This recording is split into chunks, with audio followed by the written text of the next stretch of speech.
Bonjour et bienvenue sur la chaîne Citoyen Lucide. Nous sommes aujourd'hui mardi le 21 décembre 2021.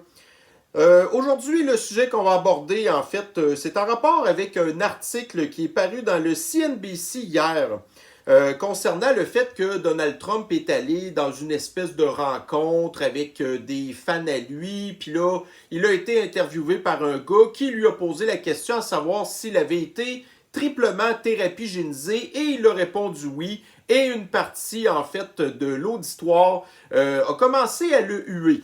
Alors, bon, là, c'est une grosse histoire, je pense, qui est une espèce de tempête dans un verre d'eau, OK? Mais, voyez-vous, c'est que, tu sais, Donald Trump, puis moi, je suis quelqu'un bon, en tout cas, qui l'a supporté, en fait, là, jusqu'à temps qu'effectivement, il y a eu l'année passée l'histoire là, de l'opération Warp Speed, OK? Alors, pour les gens qui ne se rappellent pas, Warp Speed, en fait, c'est l'opération qui a permis la création en catastrophe de la thérapie-génisation contre la sniffles. Contrairement, admettons, au Deep State, à l'establishment, aux démocrates et aux mondialistes, je pense que les intentions de Donald Trump envers l'opération Warp Speed étaient probablement les meilleures, OK? Parce que si vous pensez à la place de Donald Trump, lui, ce qui était important, c'était l'économie des États-Unis. Alors, c'est sûr que de savoir que vous avez une cochonnerie de virus qui détruit votre économie, qui fait perdre la job aux gens, qui les rend à moitié fous, puis tout, c'est pas nécessairement bon pour un pays, OK? Alors, d'avoir une thérapie-génisation qui aurait pu, en fait, permettre de, éviter que les choses dégénèrent un petit peu trop, ben, d'un certain côté, l'idée de Donald Trump n'était pas nécessairement mauvaise, OK? Le problème, c'est que les gens qui l'ont conseillé, c'est entre autres des Anthony Fauci, OK? Qui a lui-même créé la Sniffles dans un laboratoire et qui aussi est en arrière avec d'autres personnes, en fait avec le Big Pharma pour la création de la thérapie-génisation, l'implantation du passeport de contrôle social absolu. On va en parler tantôt aussi là, des compagnies qui sont en train de développer des micro-puces là, pour le passeport de contrôle social absolu. Et on sait qu'en bout de ligne, tout ça, ça va aboutir au crédit social. Donc, je pense que Donald Trump a été un petit peu naïf avec son histoire de Warp Speed. Et c'est la raison pour laquelle il y a une grosse partie de son électorat qui continue à le supporter parce que, en fait, Donald Trump, il incarne l'anti-politicien traditionnel qui a passé son temps à taper aussi sur l'establishment, à vouloir faire drain the swamp et ainsi de suite.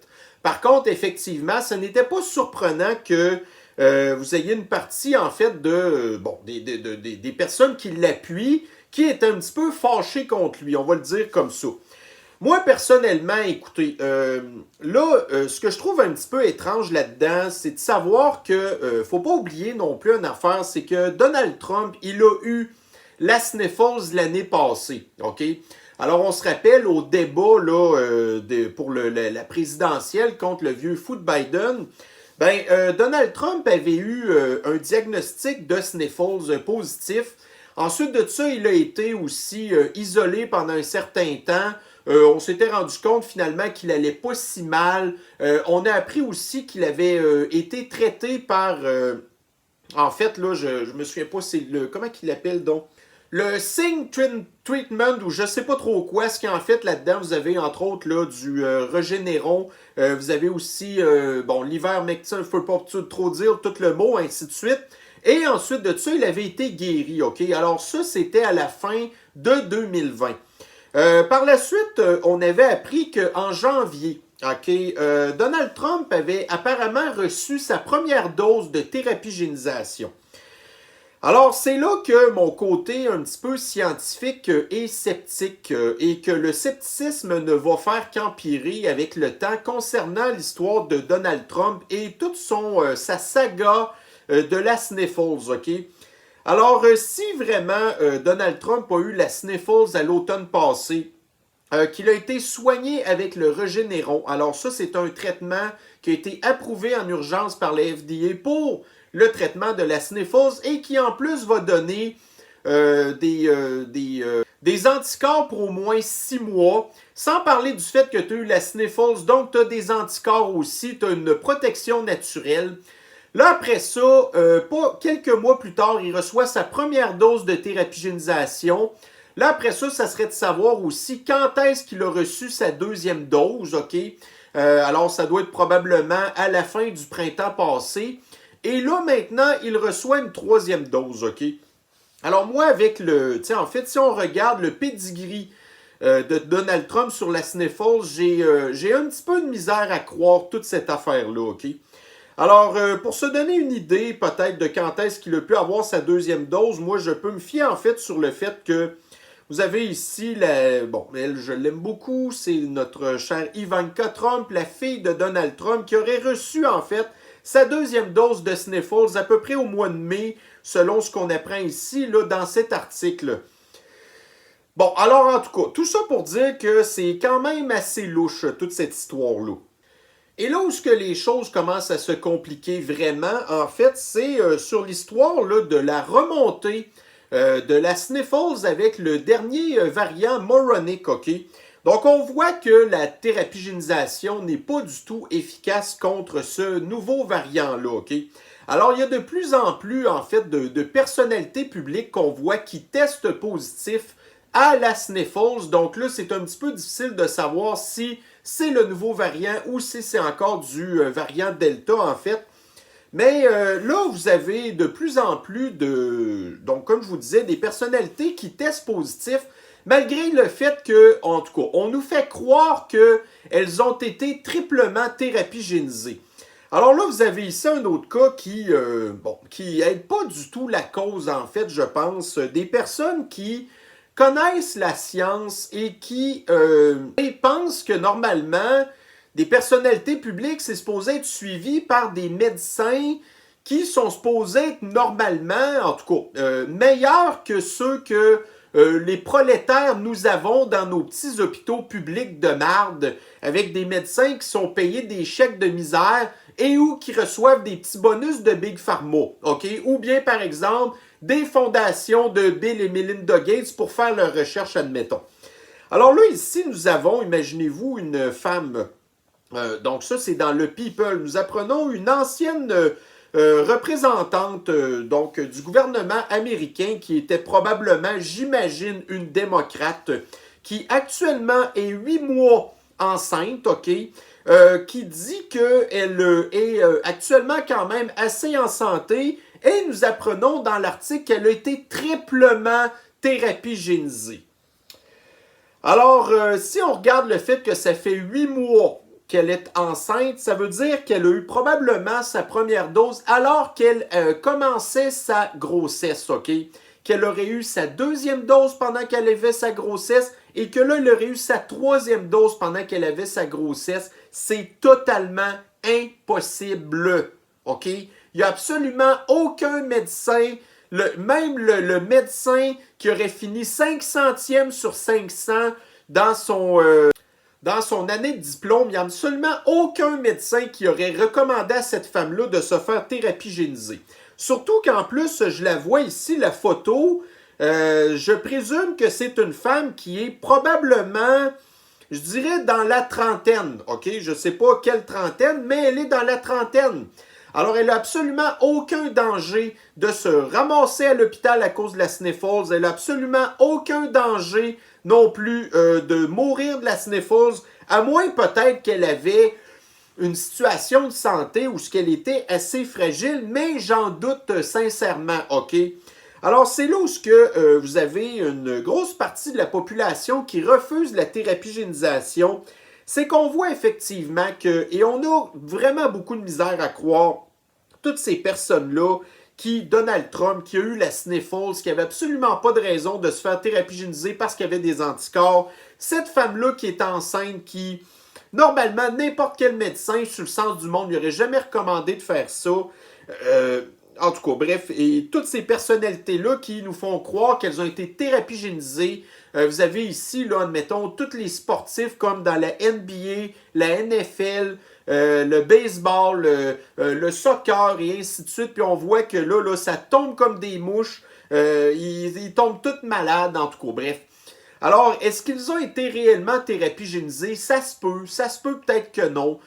Moi, je pense que probablement qu'il y a une certaine catégorie qui fait partie de l'élite qui a probablement pas dû être capable de s'en sauver. Mais quand on parle de l'ultra-élite comme les élus, des gens comme Donald Trump, les milliardaires, les ultra-millionnaires et puis tout, qui peuvent continuer de se promener dans la société sans qu'on leur demande quoi que ce soit. Pensez-vous vraiment que, je ne sais pas, moi, la plupart des élites, quand ils vont dans un restaurant, qui sont obligés de montrer leurs preuves de thérapie-génisation? Certainement pas. En tout cas, j'en doute.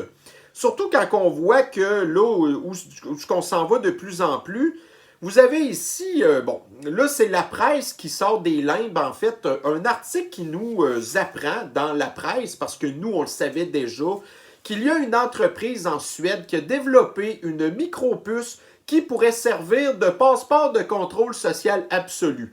Alors au lieu de présenter votre téléphone cellulaire et pour les gens qui sont old school, un papier avec leur code QR, ben là, vous allez vous faire implanter une cochonnerie dans la main qui va vous servir de passeport de contrôle social absolu. Alors, évidemment, on sait que bon, c'est probablement de plus en plus vers ça qu'on s'en va, en fait. Et d'ailleurs, l'année passée, puis là, je ne pourrais pas trop en parler parce que justement, l'année dernière, alors vous avez la vidéo ici qui est toujours disponible sur Odyssée. Alors, j'avais parlé, en fait, justement, d'une micropuce, OK, qui avait été développée par une espèce de département de la défense aux États-Unis, OK, concernant, justement, la Sniffles. Et j'avais eu ma première strike sur ma chaîne, entre autres à cause de cette vidéo-là, qui était basée sur un article que je vais vous mettre ici à l'écran. Alors que je ne pourrai pas parler non plus sur YouTube, parce que probablement qu'ils vont vouloir me recensurer, OK? Alors, écoutez, moi, je suis quand même très sceptique du fait de savoir qu'il y aurait une certaine élite de personnes qui probablement vont réussir à se sauver de ça, qui ne seront pas obligés de se faire thérapie-géniser, que les médias vont nous faire croire qu'ils ont été thérapie-génisés alors que c'est complètement, très possiblement faux, OK? Qui n'auront pas à se ramasser avec des petites cochonneries dans leurs mains pour vérifier partout ce qui se promène, OK? Et là, d'un certain côté ici, donc la première vidéo de Teamcast ce matin nous disait en fait que, bon, vous savez, il y a beaucoup de personnalités à Fox News qui s'opposent à la thérapie-génisation obligatoire. Donc, vous savez, Tucker Carlson, entre autres, vous avez, je pense, Sean Hannity, vous avez... en tout cas, vous en avez une méchante gang. Là. La plupart des chroniqueurs à Fox News sont contre la thérapie-génisation obligatoire. Pourtant, vous avez ici maintenant, bon, vous savez, à New York, alors, suite au fait que vous avez là le vieux fou de Biden qui a réussi à avoir une victoire, comme quoi que les entreprises de plus de 100 employés sont obligées de faire thérapie-géniser leurs employés, OK? Ben là, vous savez, de toute façon, la ville de New York s'en fichait complètement. Et puis, eux, ils exigent la thérapie-génisation à tout le monde, OK? Alors, bien sûr, il y a des bureaux de Fox News qui sont à New York, OK? Et, bon, ils vont effectivement exiger la thérapie-génisation obligatoire à leurs employés. Alors, on voit ici toute l'hypocrisie de certains médias, par exemple, comme entre autres Fox News, OK? Qui est, selon moi, un média correct, mais qui est un média centriste, OK?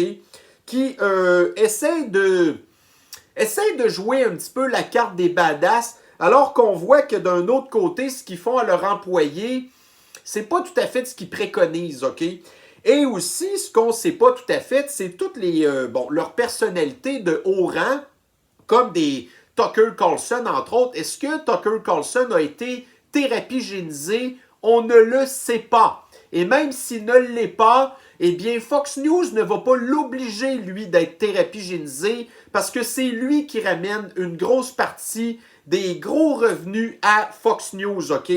Alors, encore là, d'un certain côté, vous avez les petits employés de marde qui sont obligés de se faire ramasser avec un traitement expérimental totalement inutile quand on a juste à constater l'augmentation des cas, OK, malgré le fait que ça fait plus qu'un an maintenant, en tout cas, ça fait un an maintenant que la thérapie génisation est disponible et pourtant la situation de la sniffles au niveau de la codémie n'a jamais été aussi grave et importante que ça.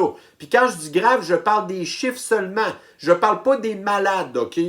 Alors c'est là, je pense qu'il y a vraiment énormément d'hypocrisie.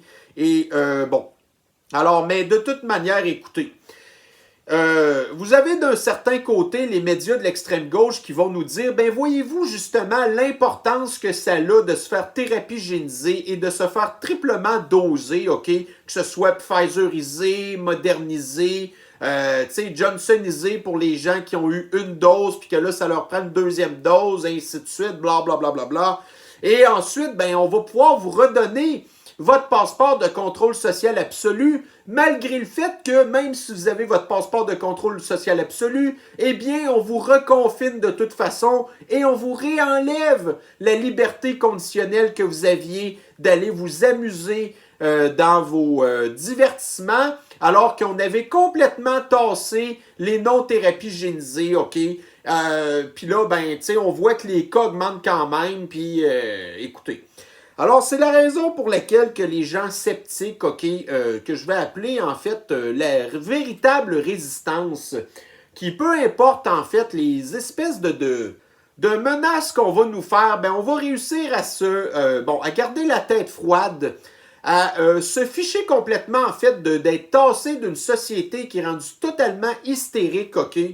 Alors, ben c'est ça. Donc, grosso modo, c'est un petit peu la vidéo que je voulais faire aujourd'hui.